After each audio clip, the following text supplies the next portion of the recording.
भक्तों, ओम नमः शिवाय, श्री शिवाय नमस्तुभ्यम, जय श्री महाकाल। जी हाँ भक्तों, क्या आपका भी जो बच्चा है उसका जो मन है वो पढ़ाई में बिल्कुल भी नहीं लगता। आप लोग बहुत ज़्यादा परेशान रहते हो अपने बच्चे की पढ़ाई के लिए कि आखिरकार हमारा जो बच्चा है वो पढ़ता क्यों नहीं है। जब भी आप कोशिश करते हो उसको पढ़ाने के लिए कि हमारा जो बच्चा है वो पढ़े, लेकिन वो इधर उधर के कामों में लग जाता है, लेकिन पढ़ता बिल्कुल भी नहीं है। जब भी आप उसको बोलते हो कि पढ़ ले तो कहीं घूमने चला जाएगा, कहीं खेलने चला जाएगा, लेकिन पढ़ेगा बिल्कुल भी नहीं। तो ऐसे में कौन-सा उपाय करें, आज की इस वीडियो के माध्यम से हम आपको बताने वाले हैं।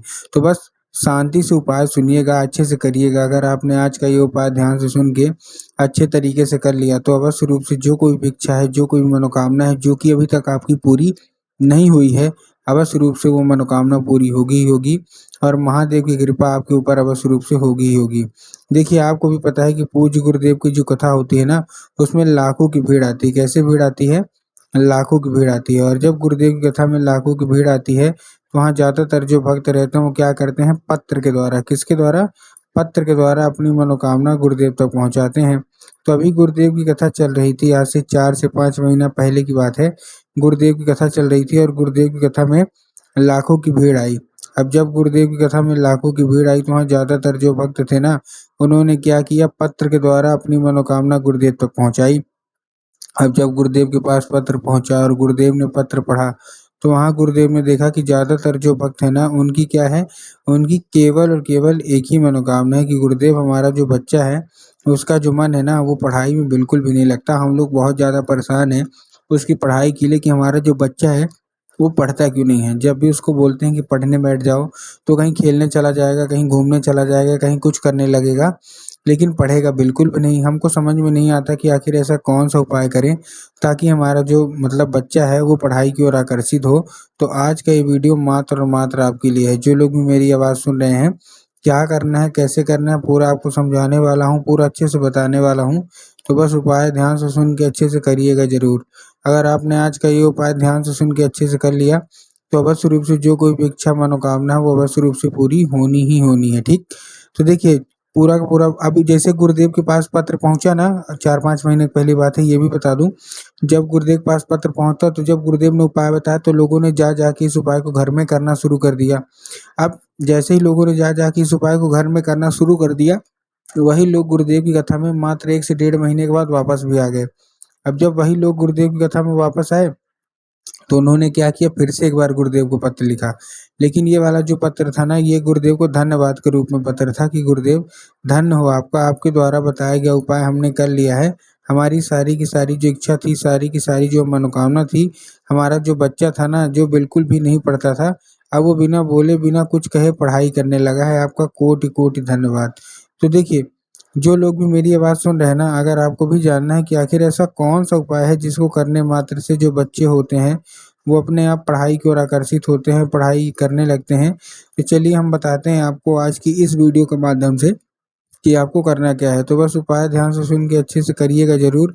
अगर आपने आज का ये उपाय ध्यान से सुन के अच्छे से कर लिया, तो अवश्य रूप से जो कोई भी इच्छा है, जो कोई भी मनोकामना है, सारी की सारी मनोकामना ना पूरी होगी ही होगी, ठीक है ना? और आपका बच्चा अवश्य रूप से पढ़ाई करेगा ही करेगा। देखिए, चलिए चलते हैं उपाय की ओर, लेकिन उससे पहले चैनल पे पहली बार आए हैं तो वीडियो को लाइक करके चैनल को सब्सक्राइब भी कर लें, ठीक? तो देखिए, जो हमारा पहला उपाय है, ये उपाय कौन-सा है? ये उपाय 3 काली तिल और 1 धतूरे का है। कौन-कौन सा है? 3 काली तिल लेना है और 1 धतूरा लेना है।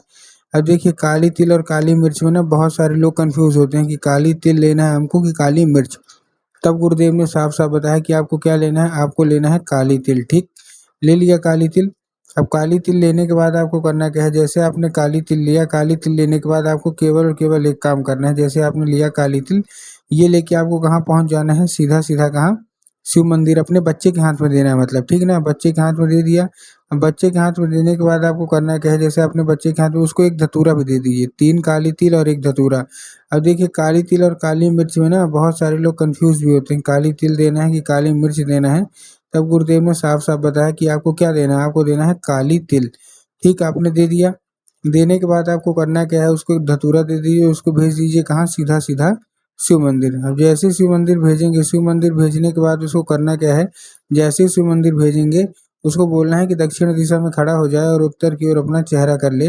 ठीक ना। अब देखिए बहुत सारे लोग दक्षिण और उत्तर में भी कंफ्यूज होते हैं कि दक्षिण क्या है, उत्तर क्या है, हमको थोड़ा साफ-साफ बताओ। तब गुरुदेव ने साफ-साफ बताया कि आप जिस भी शिव मंदिर जा रहे हैं, उस शिव मंदिर का जिधर साइड जलाधारी होगा, आपको अपना चेहरा उधर साइड करके खड़े हो जाना है, ठीक। खड़े हो गए, खड़े होने के बाद आपको एक नाम लेके, कौन-सा? महादेव को बहुत ही सुंदर सा नाम है श्रम्भेश्वर महादेव। तो आपको क्या करना है, आपको श्रम्भेश्वर महादेव का नाम लेके उन्हीं का स्मरण करके आपको चुपचाप क्या कर देना है, आपको अर्पित कर देना है बस। पूज्य गुरुदेव कहते हैं कि अगर आपने इतना ही कर लिया तो अवश्य रूप से मनोकामना जो है ना वो पूरी होनी ही होनी है, ठीक। ये था हमारा कौन-सा, ये था हमारा पहला उपाय। अब हम चलते हैं अपने दूसरे उपाय की ओर। अब देखिए जो हमारा दूसरा उपाय है वो कौन-सा है? जो हमारा दूसरा उपाय है वो है आपको एक लाल फूल का, क्या है? एक लाल फूल लेना है। अब देखिए लाल फूल कौन-सा होना चाहिए हमारा? गुलाब का होना चाहिए, गुड़हल का, कोई सा भी लाल फूल चल जाएगा। जो भी आप लाल फूल ले रहे हैं ना, कोई सा भी लाल फूल चल जाएगा, चाहे गुलाब का ले रहे हैं, चाहे गुड़हल का ले रहे हैं, कोई भी ले लीजिए। बस 1-2 चीज़ का ध्यान रखना है कि जो फूल है वो कहीं से भी कटा-फटा या खंडित बिल्कुल भी नहीं होना चाहिए, ठीक है ना? और मुरझाया हुआ बिल्कुल भी नहीं होना चाहिए। अब सबसे अच्छी बात जो मैंने आपको बताई किस उपाय की, क्या है, किस उपाय को आप अपने घर में ही कर सकते हैं। लेकिन आपको इस उपाय करने के लिए माता सरस्वती की फ़ोटो या मूर्ति होना अति अनिवार्य है। अगर आपके घर में माता सरस्वती की फ़ोटो या मूर्ति है तब तो अच्छी बात है, लेकिन अगर नहीं है तो आपको बाज़ार जाना है, माता सरस्वती की फ़ोटो या मूर्ति लाना है और अपने घर में उनको स्थान देना है, ठीक। दे दिया। अब स्थान देने के बाद आपको करना क्या है, स्थान देने के बाद जैसे ही आपने स्थान दिया ना, स्थान देने के बाद शाम के वक़्त जब भी आपके घर में पूजा-पाठ हो, तो आपको जैसे वो अर्पित किया और अर्पित करने के बाद आपको करना क्या है, जैसे आपने अर्पित किया, अर्पित करने के बाद माता से उसको औषधि के रूप में माँगना है कि माता कृपया करके हमको इसको औषधि के रूप में प्रदान करिए, ठीक। अब वो क्या होगा, अब वो औषधि का रूप ले लेगा।